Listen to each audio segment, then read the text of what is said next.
Hello guys, good evening, magandang gabi po sa inyo. Welcome ulit sa bagong video, how to Pinoy version tutorial. So ngayon guys, ituturo ko sa inyo kung paano gumawa ng Gmail account na mabilis lang gawin. Yan, open lang natin Google Chrome. Bibilisan natin kasi mabilis lang dapat. Okay. Kahit anong Google Chrome guys, kahit anong browser pala guys, sorry. Pwede guys, kahit saan kayo gumawa, kahit sa Firefox kayo gumawa ng Gmail account nyo, sa Internet Explorer, Safari, Opera Mini, yon, ang dami pa. So dito na tayo sa Google, click nyo lang yung Gmail doon, no? Yan, Gmail.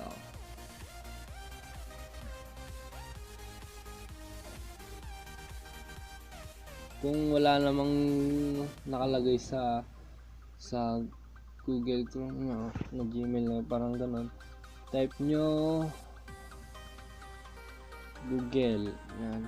Kasi yung ibang version wala ata, kasi yung latest version kasi ng Google yung ginagamit. Then ganito guys, parehas din. Pag click mo yung sign in dito sa taas, ito same din yung magpapakita dito guys. Yung pinapakita ko lang dito kasi pag click yung Gmail kanina, ay pag in-open nyo yung Google Chrome, baka walang magpakita ng Gmail. Depende kasi sa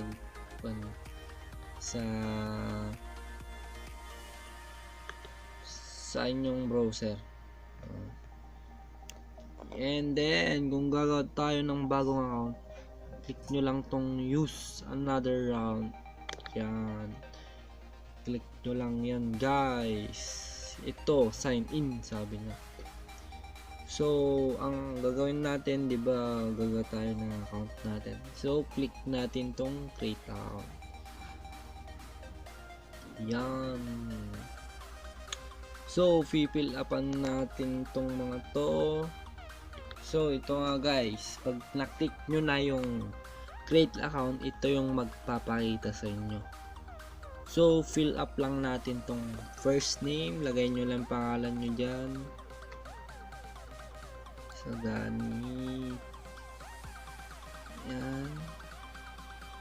Lagay nyo lang, fill upan nyo lang ng tunay guys. Yan. Gagawa kayo ng Gmail account nyo, dapat totoo.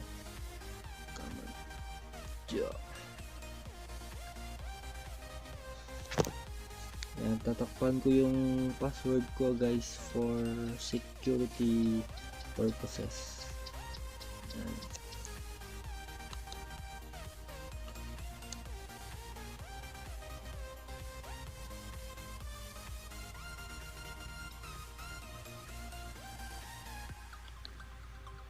Yan guys, once na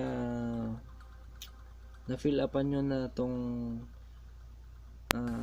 requirements ng Gmail account, then click nyo lang yung next.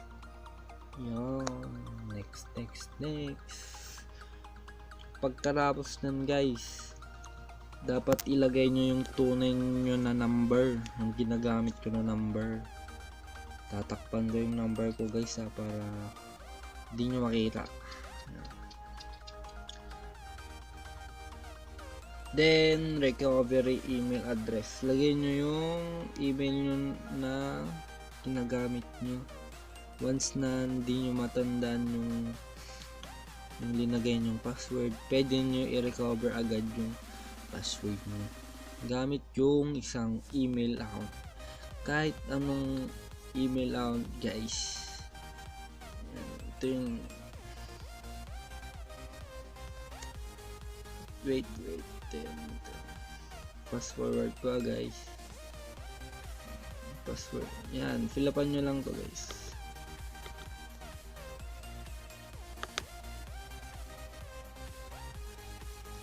may gender, male.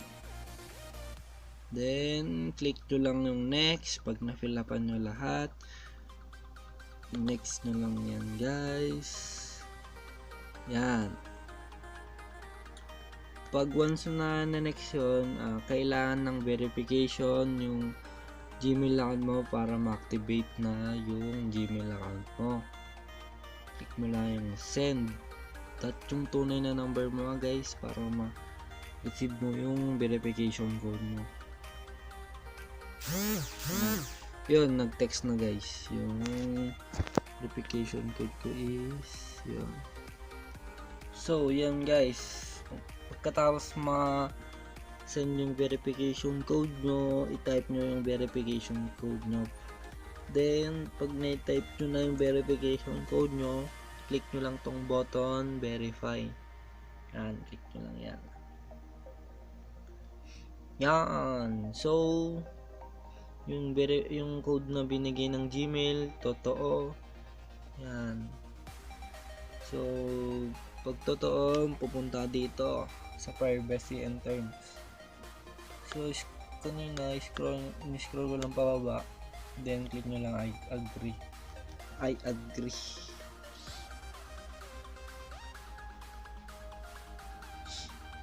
Tayin lang natin. Ginagawa ko to guys para makatulong sa mga hindi marunong gumawa ng Gmail account. Yeah.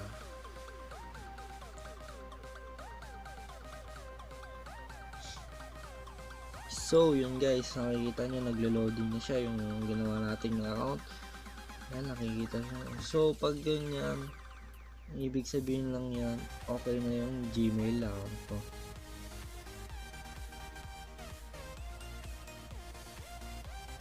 Yan.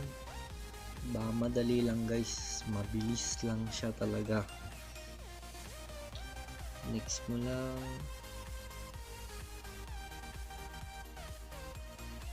So, thank you guys sa panonood. Subscribe na lang kayo sa YouTube channel ko. Then, paki-click na lang yung bell sa may subscribe. Then, like nyo na rin and share. Then, kung may gusto pa kayong request na video tutorial, comment lang kayo sa baba. Yan. Gagawin natin para sa inyo guys. Thank you po ulit. Then bye.